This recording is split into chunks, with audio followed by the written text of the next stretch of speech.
Hello guys, welcome back to Trading for Beginners, and in this video I am going to show you how can you change your address in Wise. So without any further ado, let's dive right into this exciting video. Hello guys.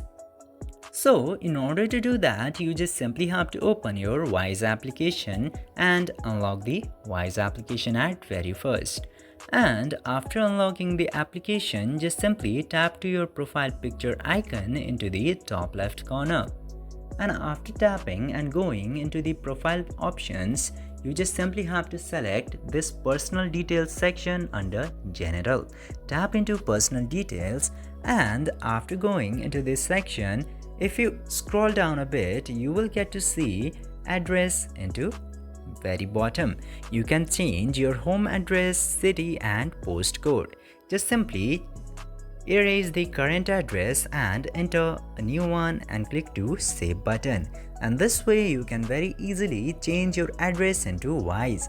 I hope this video was helpful for you. If yes, don't forget to like, share and subscribe to the channel to never miss another update. Thank you for watching the video.